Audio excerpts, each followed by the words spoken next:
year. It's in our YouTube channel. Check it out. If you're watching this on video, I'll put a link below for it. Also, last week, I interviewed the former chief futurist of Intel, Steve Brown, and I loved this interview. I mean, he really unpacked this big idea that there's going to be more change over the next 2 years from a technology standpoint than we've seen in the previous 10 years. So, and the thing I love most is my big takeaway was that the biggest competitive differentiator you can have is you. It's your personal and emotional connection with your customers and your clients. And so I'm really deeming 2018 in Mortgage Coach land as the year of customer experience.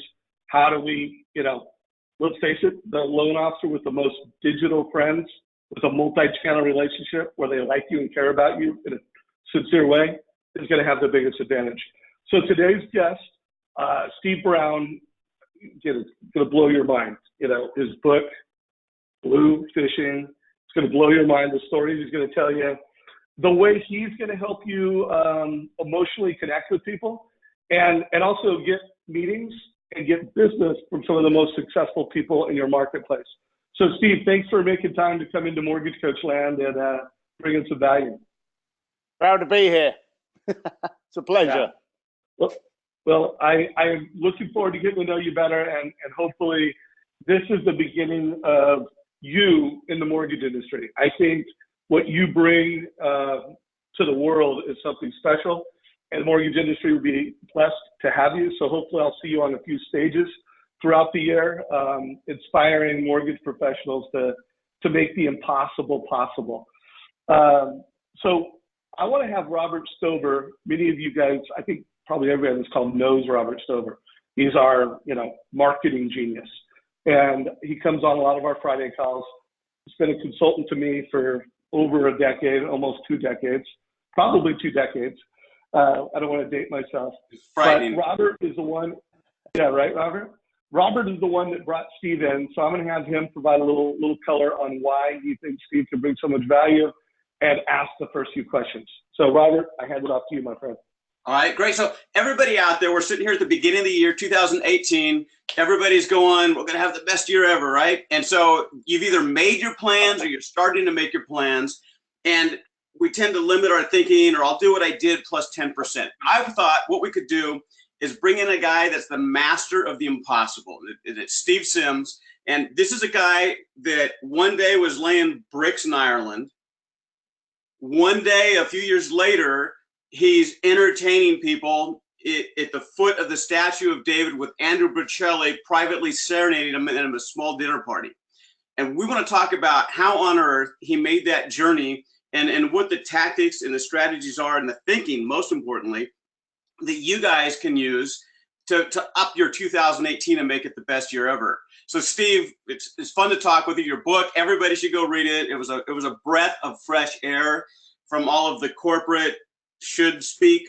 It was just an incredible book. People will get from it.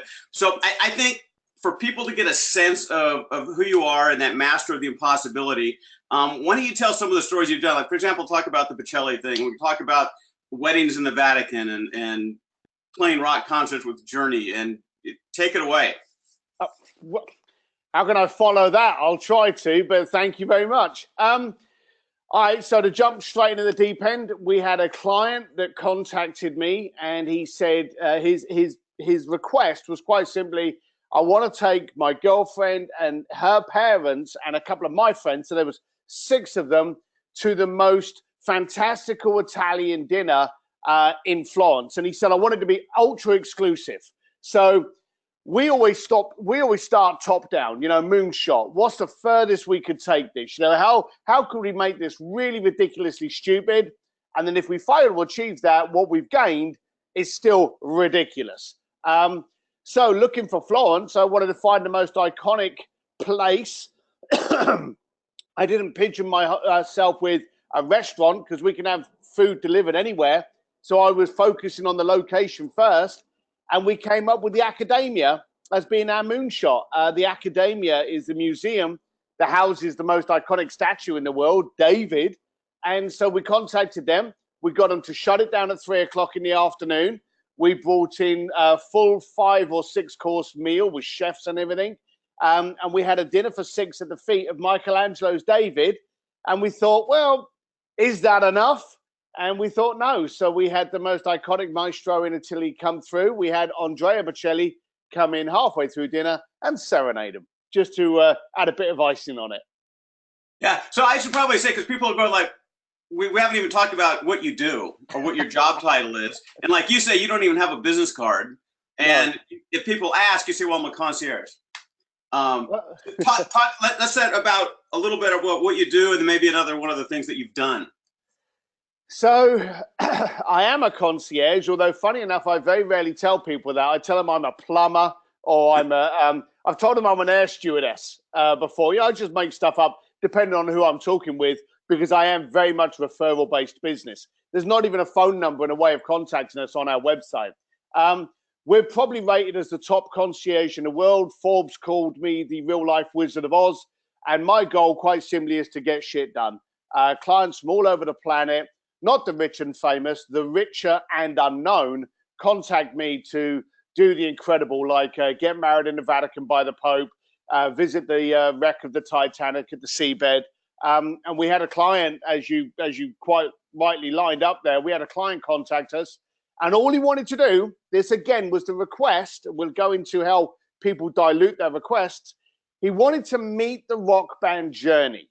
And after questioning him and going therapist on him, trying to find out why he wanted to do this and why it would be so special and what would make this more impactful, we ended up achieving it that he sang on stage 4 tunes live in San Diego with the entire band, and is now registered as the shortest term lead singer of the rock band Journey. Yeah, that's incredible. So let's talk about what you just said, what would be even better. So everybody on here is either trying to get business from realtors or from CPAs and financial planners and things like that. And they've got clients. And so how can they look at what they do, their day-to-day interaction, their day-to-day meetings, or how they first introduce people, how they do service for their clients, and what can they do to start Steve Simmons or Bluefishing it and go, what would be even better? What would be even better? Tell me about that thinking process. Well, I don't want them to do anything better. I want them to do something different, because most people look at doing something and they look at capturing clients. And the first thing they do is they look at what everyone does and then try to do it 10, 20, 30, 40, 50, 100% better than everyone else. Well, why are you starting on that racetrack? Why are you trying at that competition where people are going to look at you and go, well, aren't you the same as so-and-so? So try doing things that are completely different. Everyone goes right, go left. So what we try to do within our business is we watch what people are doing. A lot of people are doing email marketing, okay? That's great for them, but if you look at the open rate of an email, if you're really lucky, it's anywhere between 10 to 20%, and the click-through rate is even worse than that. And for quick math, you got 5,000 people in your database.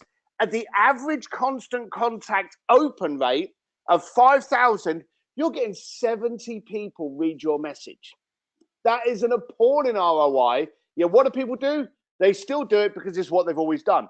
Try video texting. Try video messaging. Send an email with a video embedded in it. Try mass voicemails. There's these programs out there which drop a ringless voicemail into someone's phone. So they think that they've missed your call, and you're going, hey, it's Steve. I wanted to talk to you about a property, but give me a call back and I'll tell you more details. There's more pickup on voice and video than there is in text alone. And the more we get, you spoke about the futurist, and I'm glad there's these people doing technology, because the more we have technology driving us, the less communication we actually have, the less relationships, the less rapport we actually build up. So when you do build up that rapport, funny enough, people are struck by it. People are amazed that you care enough to go, hey, Robert, we spoke the other week and I heard you were interested in gardening. Oh, by the way, I saw a magazine, so I popped it in the post for you. Enjoy. Those tiny little things people are literally knocked out about. Yep. So, hey, Robert, I want to jump in real quick, because what you just said is so on point with what we've been talking about in terms of a multi-channel relationship. the concept of communicate with people the way they want to be communicated with. And let's face it, marketers will screw up text. They will screw up, Facebook Messenger, but we haven't screwed it up yet. Compared to email, we have blown email up. Now you've got to connect with people in the channels that they love. So this aligns perfectly with our community. I just noticed that we have Coach Bill Hart, who, by the way, is a huge fan of yours. Coach, can you unmute or can you turn on your video real quick? I want to have you ask him a question because I know you've read his book. In fact, I know you've done more than read it. You've consumed it, you've studied it, and now you're evangelizing it in the industry. How you doing, Coach? I'm good, brother. How are you? Steve. Hey, Bill. How you doing, man? I'm good, bud. I'm looking forward to chugging that pint with you. Oh, it'll be done. It'll be done. Yeah, we live about a half hour apart. Let me get a little more light on the subject. So, Dave, can I ask Steve a question here that I think would be relevant? Yeah, ask him a question. Go for it. So Steve, here's our world. When you think mortgage, you probably your mind either goes gray or beige, not Technicolor. Am I right? To the uneducated, yes. Mortgage, yeah. So, and in that space, we as mortgage professionals often rely on relationships with realtors who are, of course, talking to the people that are going to be buying the houses, are going to need the mortgages, right? So we try and build the relationships. Here's the problem. The realtors over the years have developed antibodies to the overtures that mortgage lenders make. And mortgage lenders typically will make one or two efforts, they get ignored, and they kind of like leave it alone. And they just they go with the flow on this. And the thing that I would most love people to hear from you is this idea of passion.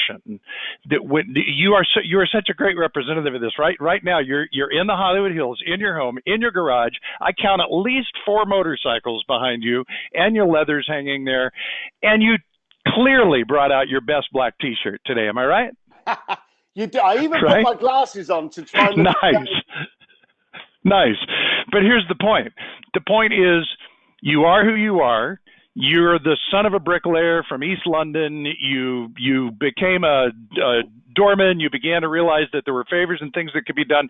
And you just organically learned this process that you've now developed that we call Bluefishing. I am a huge fan of this book. Please make sure, if you're listening to me right now, like I really mean it, bring up in a browser window Amazon, go there right now, order this book. You have to read this book.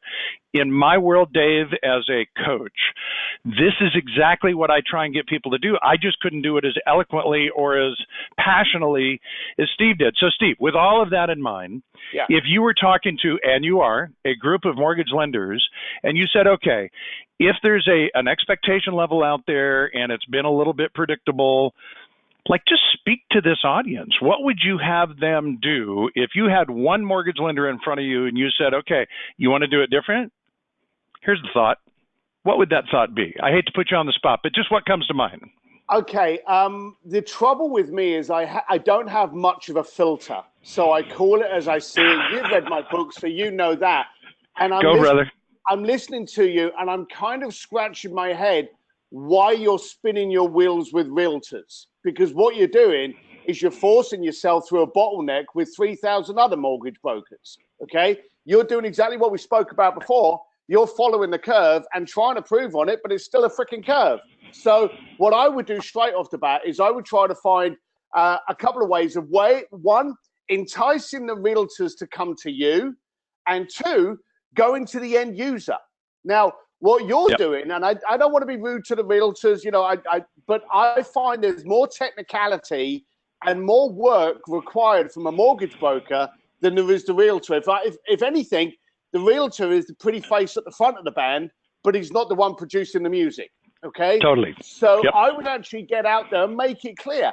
I would do things like release newsletters to people that are looking at a mortgage. Okay? Now, we all know the problems with credit now.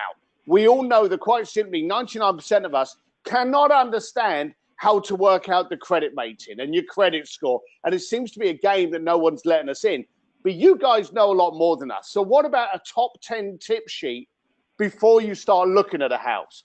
How to prepare yourself before you look at the house. Avoid disappointment. Cover these top 10 steps now before. give some information that make people go, oh, I've got to do that. And then they can go, well, where did I get that information from? And then what about gamification?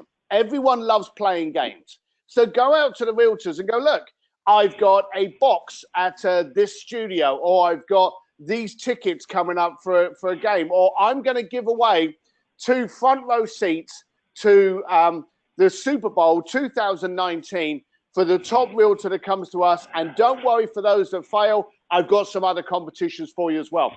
Now, you're doing 2 things. You're stepping out of the norm that everyone else does. And secondly, you're making them want to engage with you, because you're now not only giving them the commission I no doubt you're doing, or some kind of benefit, but you're now giving them an experience. I guarantee you give someone $1,000, you give someone $10,000, they're going to say thank you, and then they're going to pay their mortgage, or they're going to pay their school fees, or they're going to pay off their car loan, or something like that. 6 months later, they're not remembering you because they paid off a debt and no one remembers payment of that debt. But if you put them in Elton John's Oscar party, or you send them to Super Bowl, it's cheaper than that, and they've got this experience. And the best thing, as Dan Sullivan says, your mind polishes the past. You can never lose that memory. And when they go, oh, I need to get a mortgage, they're going to go, I played piano with Elton John. I went to the Grammys. I went to the New York Fashion Week. Damn, I'm going with that boy. Quite simply because he's fun and engaging. And whenever I'm sorry to babble on, but I'm just going to finish it off. No, it's great, man. Whenever I communicate with anyone, I maintain the 3 E's: engage, educate, and entertain. And if you can think about that when you're conversing with anyone and make sure those 3 E's are in there, then you're capturing, you're educating, and you're entertaining. Those people will stay with you as long as it's in there. And if you record a video, and I advise everyone to do videos more than they do text, because you never can get your spelling wrong on a video. If you make sure that those 3 points are in your video, when you're actually video texting it to someone, which is my favorite method, or sending it even through Facebook Messenger or any of the other platforms, you're getting the sound of your voice, you're getting the look, you're getting the feel, you're getting the passion, you're getting the engagement. And if you get a video from someone going, Bill, you need to pay attention because I'm going to sit your backside at the front row of this concert this weekend, let's chat. They're going to be more involved. They're going to be more in tune with you, and they're going to read you better. Yeah, you're going to need to develop an opinion, I think, though, Steve. It's just you're so wishy-washy about this stuff. Soft. One last quick question, if I may, Robert and Dave, and then I just want to listen and learn. But I was so intrigued by you talked about the unique 5%. And that we all have a unique 5%, and that allows you to really lead the orchestra. Would you speak a little to that? Because I really want people to hear that. Again, the obvious is, Steve, seriously, the way that you're in your garage today with your bikes, and it's who you are, right? It's your entire packaging is your 5%. And man, you just play it like Technicolor, and I love that. But speak to people, because there are people right now that don't know that, they've never heard that, and they don't believe that. How would you encourage people to identify their unique 5% and play it like a bass drum, baby? Well, there's 2. You're a star, by the way. Thanks for lining those up nicely, Bill. I'll pay you later. My pleasure. There's 2 things. For a start, me being me takes 0 effort, which means I can apply 100% of my effort and passion in doing whatever you engage me to do. Okay? So being me is easy. Also, I'm a great filter for me, because we can communicate with people that we resonate with, that we get on with. But the second you try putting on these smart suits and trying to put on the accent and trying to be someone you're not, you're using up some of your energy, and the other person is looking at you going, I kind of like this person, but there's something that's off, and they're not quite getting it, and therefore they won't commit. Yeah. But still, they'll run away. So drop those shields. And I went through it. I'm where I am now because I failed a lot more than you guys did. But if you try being you, you'll attract people that resonate with you, and there will be no effort in being you. You can just turn up and you're 100% engaged. Back to the 5%, or to the question you gave me. I can play basketball better than Elon Musk. I can outbox Peter Diamandis. Bottom line of it is, these rich and powerful people are good at something not everything. You've just got to find out what is your 5%. Look around in your day, and then I want you to get a pad and paper, and I want you to write down what you did in that day. At 5 o'clock in the evening, grab a whiskey and just write down what you did in that day. I posted these letters. I looked over my QuickBooks. I checked my bank account. I phoned up my vendor. All of those things, everything, all the way from the mundane to the miraculous. And then go through there and go, well, okay, could someone else have posted my letter as adequately as I did? Could someone else have checked up with the status of those brochures from the printer? Could someone else have phoned up my client and had the tremendous call? No, not the call. That was all me, baby. All right. Outsource absolutely everything else that someone can do as good as you or even better. Okay. Yeah. Fiverr, Odesk. There's so many different sites now where you can retain people. I'm not a graphic designer, and I was doing a speaking gig the other way, and they said, oh, have you got a one sheet? I went on to Fiverr to my usual graphic designer. I think she's in Pakistan. She's a brilliant lass. Just gave her the parameters, and I think for $12, I'm going to have a one sheet. It's going to be designed better than me. It's going to be on time, and I can get on with the rest of my day doing my 5%. So good, man. So good. Thanks for that, Steve. Dave, thanks for letting me chime in. I'm just going to back out and listen now. Thanks, man. See you soon, Bill. Bye. Hey, Bill, thanks for coming in with the cameo and the great questions. So I want to make sure everybody took some notes. I hope everybody wrote down engage, educate, entertain. And I do think we work hard to engage. I do think the community that we serve educates. I do think we fall short from the entertainment perspective. Now, I do want to jump in. Steve, in our world, we do have compliance, and we have a sandbox we have to play in. We can't buy business, so we have to be careful sometimes. Like, we couldn't buy realtors going to the Super Bowl. That could be perceived as buying business. But I hope everybody, two things. One, make sure you check with your compliance department for everything. But there is a way to entertain, and there is a way to invest. You just can't, you have to invite lots of realtors, whether they do business with you or not. So I hope you heard that, and I hope you took a note on that. Also, the authenticity. I think one of the things that makes you so unique and special is your just bold, unabashed authenticity. And I do think as mortgage professionals, I've interviewed the nation's most successful loan officers, and most of them, they communicate incredibly well. They're incredibly passionate. And then when you really get down to why, because they're really authentic. They're really doing what they want to do. They have a why around this business that's just different. So I'm going to bring Robert Stover back in. I do have some questions I want to get to, but Robert, you kind of heard where we're going. What questions on your list do you want to ask at this point? Well, I think one of the barriers to doing the impossible are really standing out. We talked about authenticity and being yourself. And I think Coach Bill Hart here was an excellent example of that as you guys were talking, because what you may or may not know is he used to do the suit and tie thing like everybody else when he did his speech. He happens to be really passionate about the Wounded Warriors Project.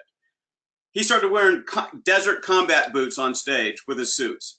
So every time he stands up, it's Bill Hart, and he's wearing these crazy boots.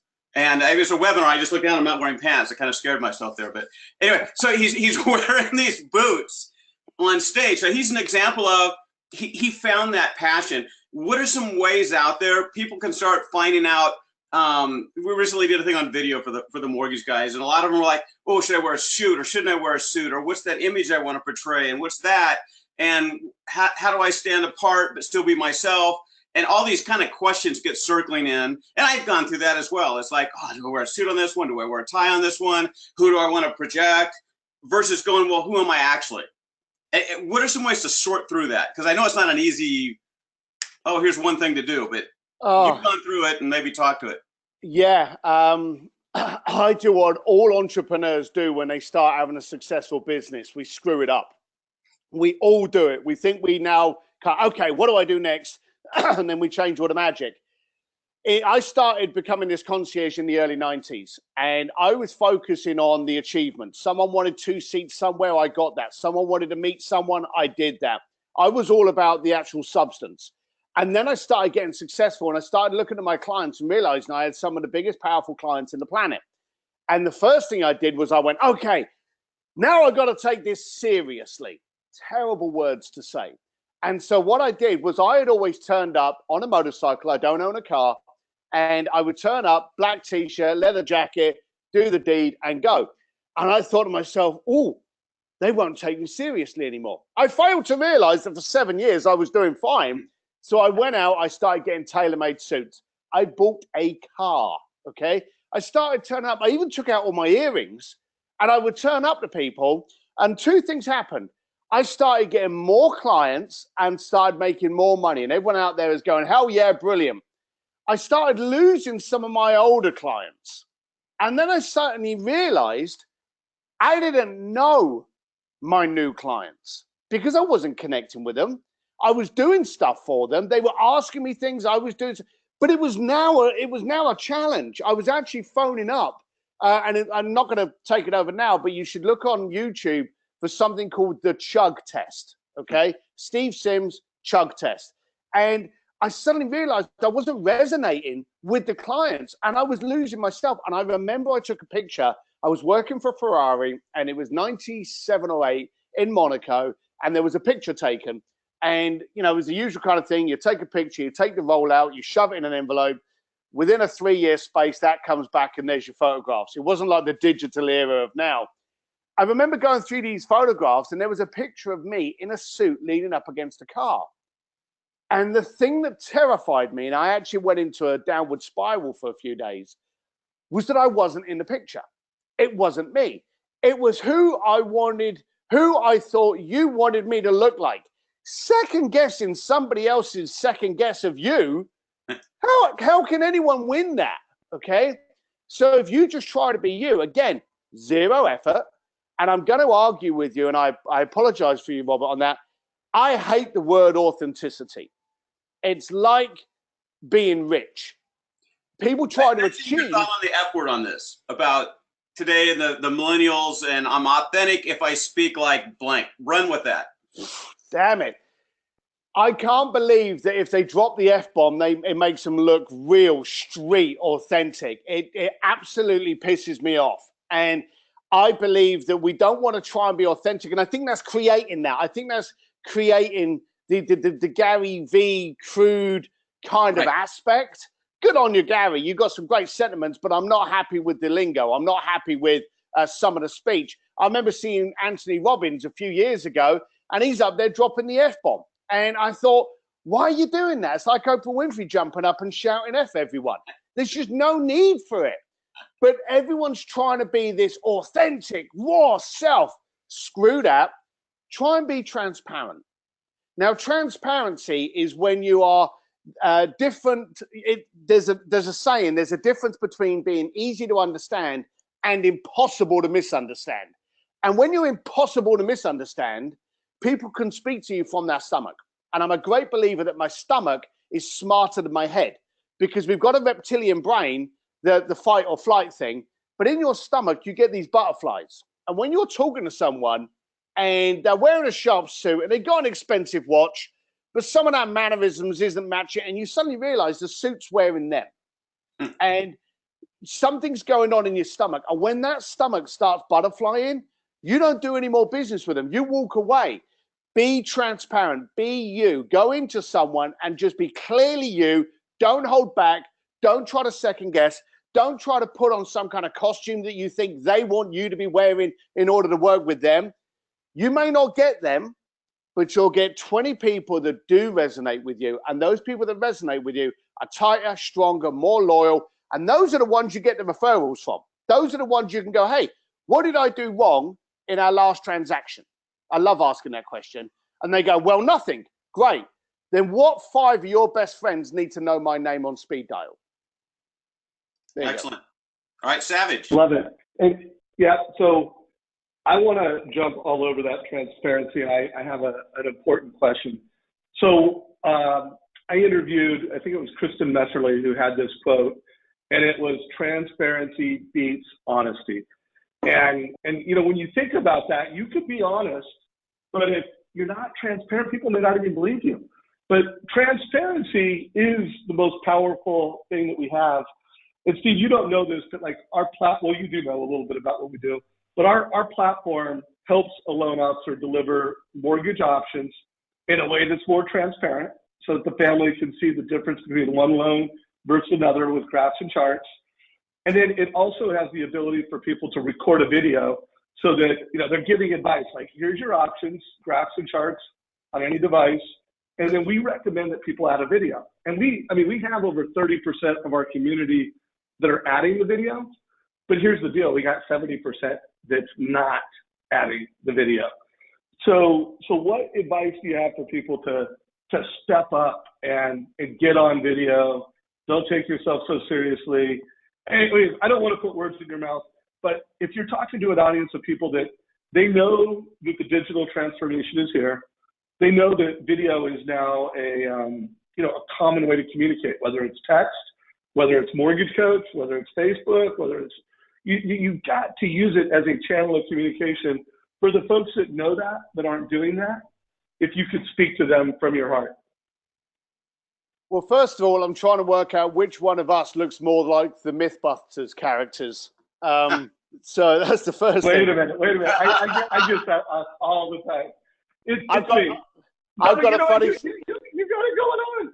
Yeah, I actually got bought 3 beers by this guy because the daughter wanted a photograph taken with me. And once the guy came up to me, he realized I wasn't it. And he whispered in my ear because she thought I was the guy off of Mythbusters. So there you go. I got 3 beers out of it.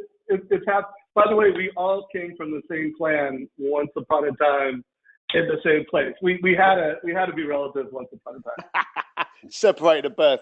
All right. So from the heart, that's very easy. This is my iPhone, okay? There's very few people in the planet in business now that do not have these things. As I'm wandering around somewhere, I will actually shoot a video and say, hey, John, I wanted to speak to you about so-and-so. I know that's coming up. But hey, give me a call back, and I'll push text. Now, there's a few reasons. When you wake up in the morning or any time in the day, you turn on your phone, you've got 40 emails, 400 emails, 4,000, whatever, and you've got 10 texts. What do you answer first? Now, everyone out there is going, I know you answer. It's text. No one doesn't answer a text. What's even better is if you video the text and you text it to somebody, then a little picture of you comes out going, and they open up their phone and there's a picture of you. They push that because they want to see what you're up to. For all of those 30% of people that are actually doing video text, good on you. Get some fun involved, get some character involved, get you across to resonate your unique personality. For the other 70%, don't. And the reason I say don't is because it's going to help the 30% who are obviously far smarter than you.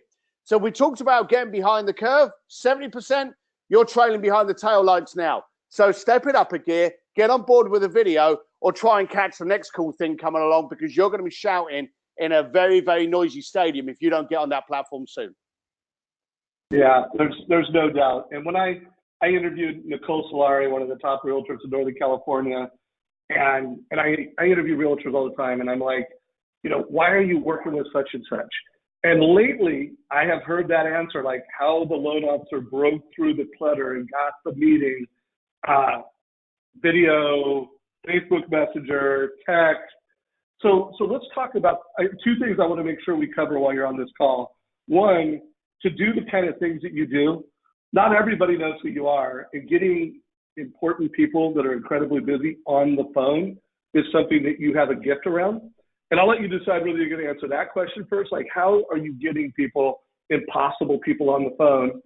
And then 2, my other question, you pick which one you want to answer first, is we believe that, with this digital transformation that's taken place, the loan officer with the most friends wins. And so, one thing that we think every loan officer needs to do is an annual mortgage review, and then some type of an emotional connection throughout the year. In our industry, it's not uncommon that loan officers will call on a birthday. Like that's the emotional connection. But I know you do a lot of lifestyle touch points to really differentiate. So you pick which one you want to do first. How do we get impossible people on the phone? And how do we emotionally connect one time throughout the year? Give us some ideas. Which one do you want to go first with? the impossible, because that's an easy one. I've got people in the Vatican by the Pope. I've got people on stage. I've got people doing piano lessons and drum lessons with Guns N' Roses. I've never done anything impossible, because the second you think it's impossible, you put that on a platform and you push it away from you.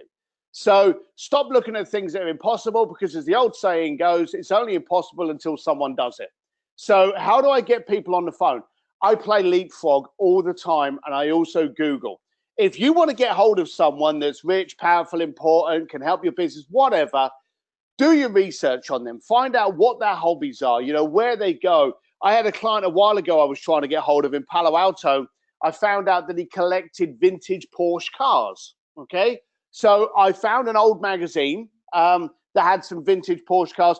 I actually cut the magazine in half, and I wrapped it up, and I sent it to him.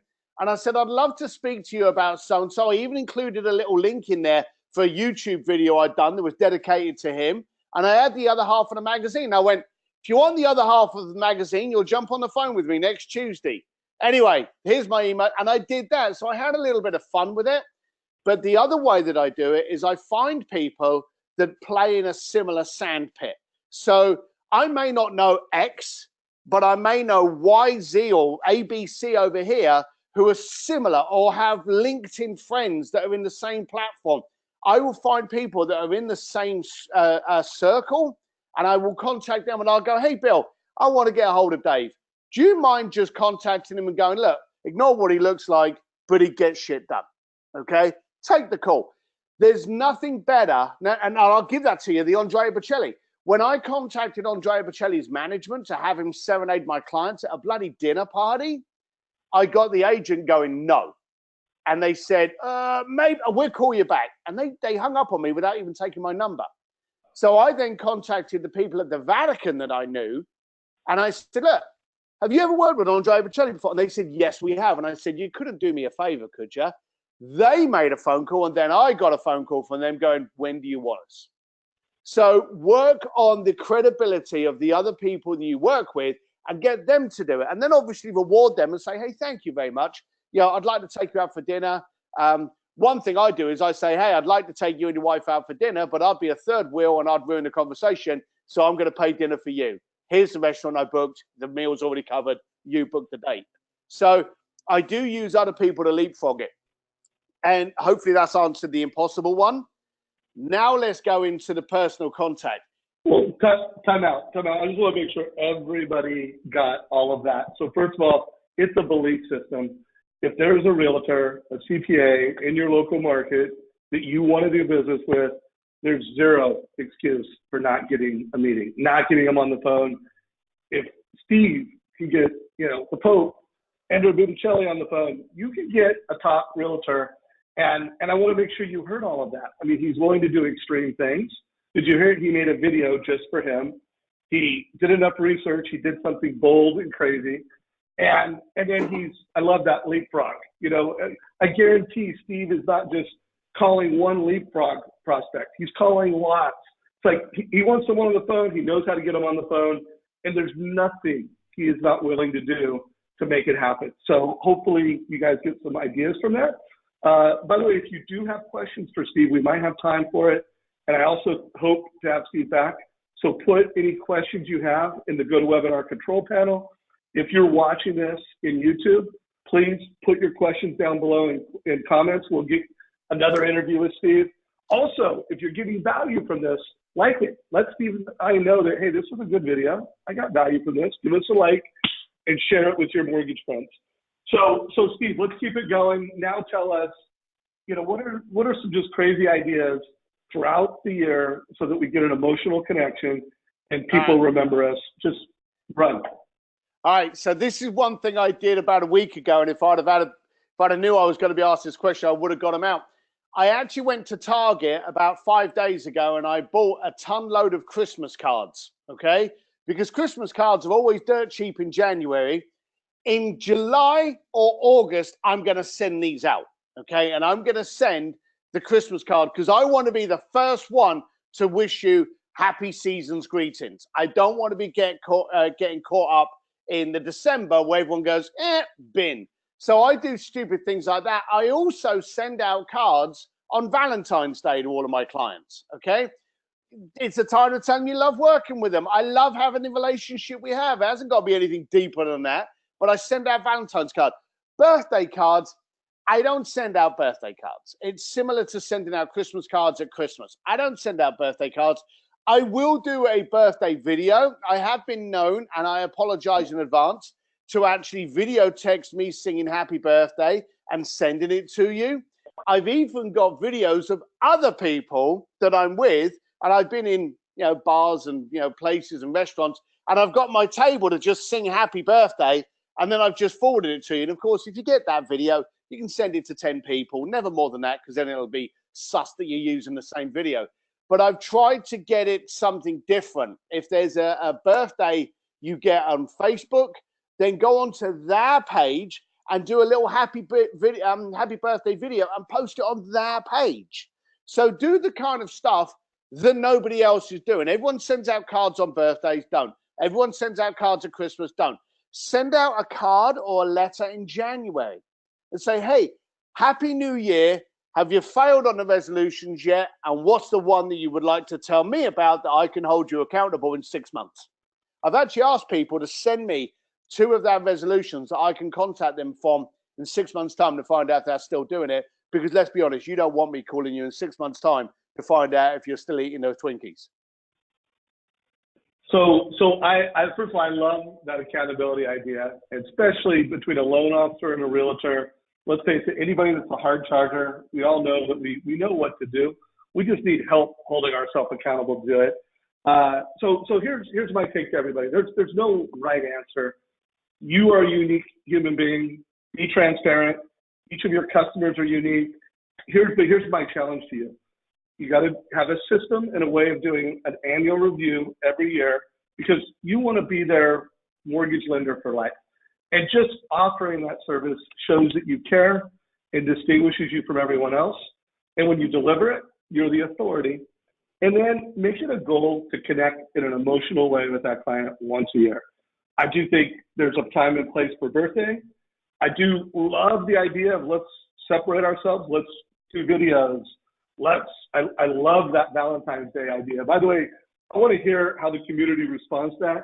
If you could, in questions, let me know if everybody loves that idea as much as I do, because what a great opportunity to say, hey, appreciate you, love you, I'm here to help you.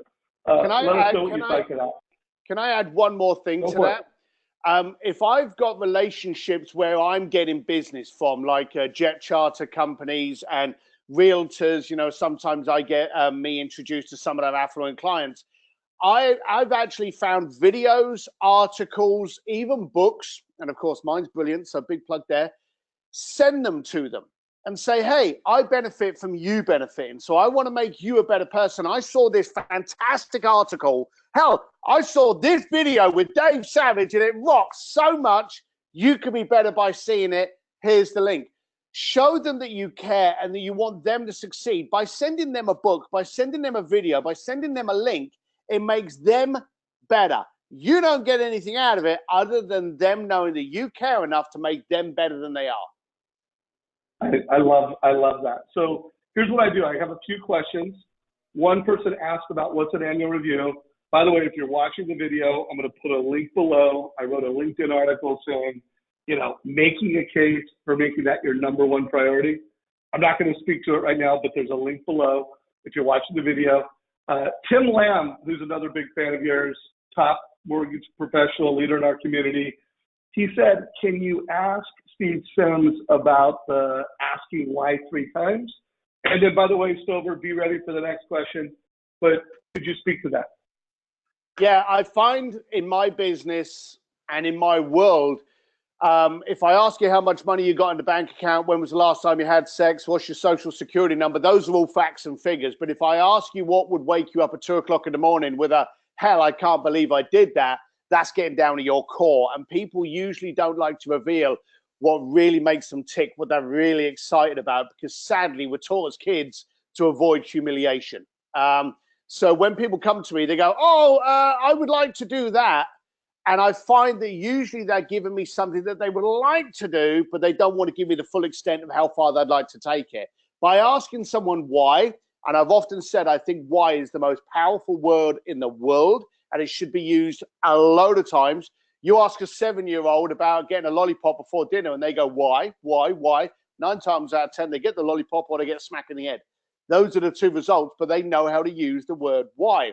So you say to a client, oh, that's fantastic. Why do you want to do that? Oh, because I know. Okay. Why is that your goal? Why would that wake you up? Would that wake you up in the night?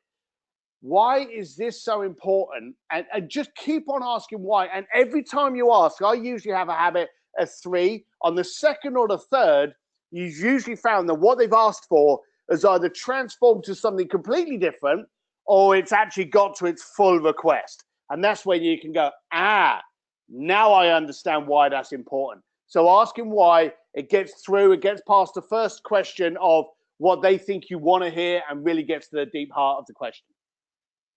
Right. And I think in your case, it gets to the heart of emotional connection with people. You really get to the core and not the surface. And if everybody got nothing from this call, but you got the concept that whatever you believe you can achieve, hopefully you get that. And then it's all about being different and really emotionally connecting. Mr. Stover, I'll throw it back to you for a question. All right. I've got like a bunch of questions, but in the time available, everybody here is in a high stress industry. People have their future, their home on the line. The loan falls apart. Something happens. Something that doesn't get funded. The realtor freaks out. You're costing me the loan. Has it closed yet? Has it closed yet? Has it closed yet? You have docs, right? Talk about managing expectations, because I think that's a big part of people being happy at the end of this process. Yeah, I do try to. I always try to promise what they're going to get, which is only 70% of what they're going to receive. So I always give myself that little cushion, because the simple fact is that if it can go wrong, it will go wrong. Right. And as the old saying goes, shit happens.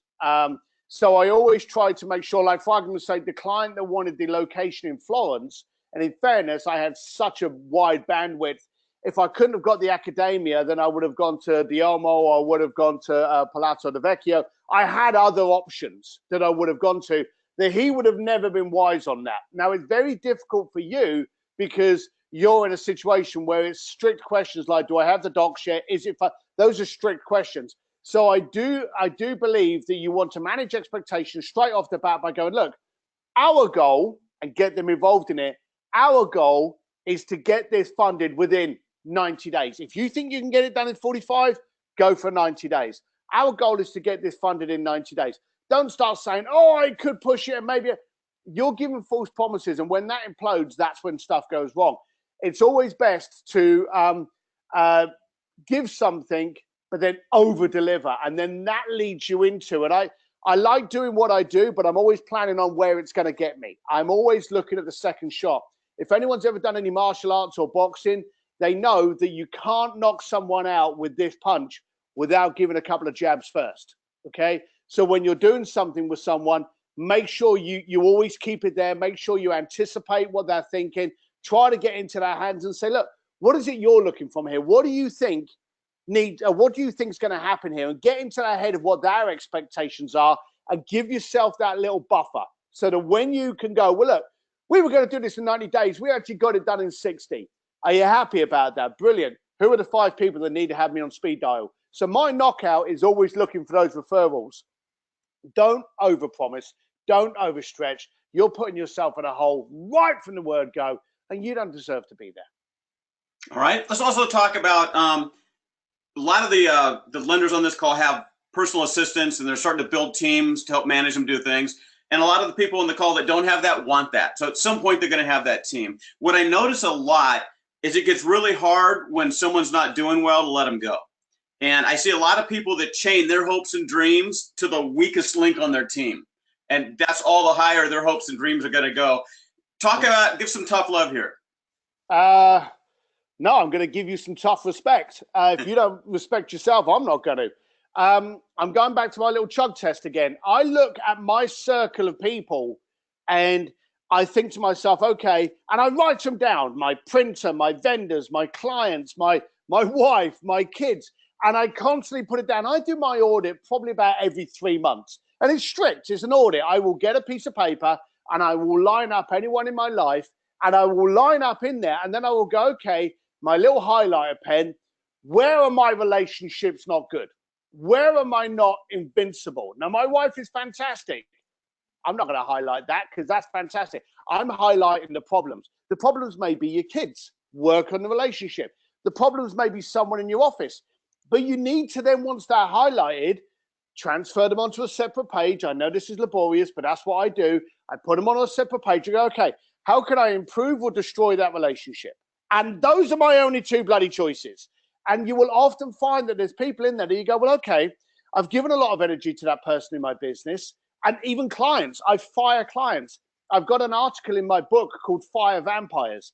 Anyone that's negative, get rid of them because they're only dragging you down. And I look at the people in my circle and I go, well, look, do I resonate with that person?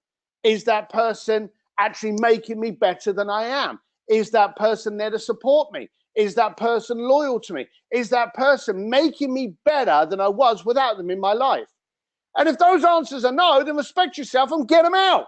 And then fire someone else. The old saying about hire slow, fire fast. And that goes down to clients, vendors, partners, relationships. If it starts going a bit irky, it becomes cancerous. And cancer is not the size of an elephant. It's a molecule that builds up and builds up and builds up. And without you realizing it, it's going to go into other relationships you have. And then you've got business cancer.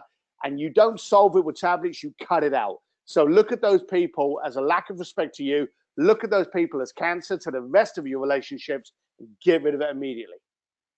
Very good. Dave. Love it. So Robert, stay on here. Don't go away because we are, almost in this like speedball last 5 minutes.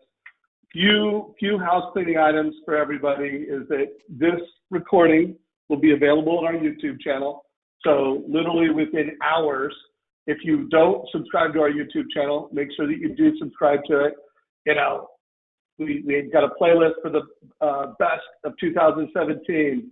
When I interview top loan officers, I'm always trying to get scripts. But this particular call will be in our Tuesday interview. So this one will take the place of the Todd Duncan one. Also, I want to remind you guys, we have this private Facebook group. So if you are a mortgage professional, you're invited. Join in. If you're watching the recording, do a search on Facebook for Mortgage Coach Productivity Mastermind. We'll let you in here. I will post this video in here. And if you have more questions for Steve, we'd love to get him back. I can either jump on to a 10-minute, 15-minute quick, Zoom video with Steve and bring in more stuff. So make sure you ask more questions so we can get more value. Now, as we get into this last 5 minutes, one, I'm going to ask Robert a question, and then Steve, the same question is going to come to you. So Robert, you've read this book. You like it. Obviously, you raved about it to me. Knowing our community of people, what is like, and maybe there's not a number one, but one that you're going to showcase right now, what is the big idea that they need to pull out of this? And then Steve, I'm going to bring this to you in just a second. Stover? The big idea to me isn't it's in all the pages. It's not in a single page. And that's what you said earlier, Steve said early on, be different. Start thinking and acting different than the whole rest of the crowd. And hopefully Steve's fired you up on all the things that there's left to do in this industry that haven't been done. Love that. Be different. Steve, big takeaway for it. What do you want our community to pull out of this if they're going to pull one thing? I want you to pull out the fact that I'm a bricklayer from East London and now I'm swanning around with Richard Branson and Elon Musk. So if I can do it, you're out of excuses. I love that. By the way, you are a special guy, man. There's no doubt. So Steve, let's close this out. We've got 5 minutes.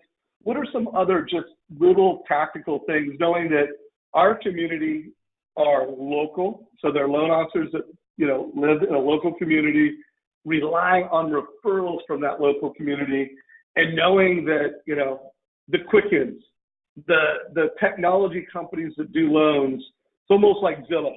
Use the comparison of not Zillow, but Amazon, what it's doing to small retail, local retail. There's still a huge opportunity for local retail, but they need to be different. And what else? What else do they need to do to be relevant and successful with this digital transformation that's taking place?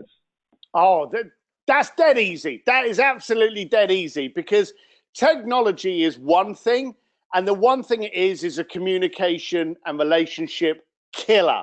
It absolutely is. You can never get better than actually sitting opposite someone face to face, or even as we are now. And even if you had this stuff on mute, you'll be able to see the interaction, the quirks, the grins, the eyes. You'd get to see all of that. And as we are animals, we want that from people. Now, you can go online, Amazon, and you can order your razor blades because you don't want a conversation on your razor blades. But when I know about what are my options for getting into the home that my kids are going to sleep in, I need to know I can ask someone questions. I need to know that I can rely on someone whose 5% is that intelligence. I need to be able to resonate with someone, know that they're transparent to me, to be able to be trustworthy. I don't think mortgages are something, unless you're a real estate investor or something where you're just looking for a couple of numbers and stuff like that, but for a family that are looking to make a home, that's a very valuable decision. And I believe that puts you at the head of the game, because it's simply a relationship that they need to be able to trust on. So I think you need to get out there. I do think you should educate. I do like the idea of those little tidbits, and maybe even go into newspapers or magazines or on Facebook and do a recording. Phone this number to get your top 10 tips, and have someone saying, hey, thank you for calling in.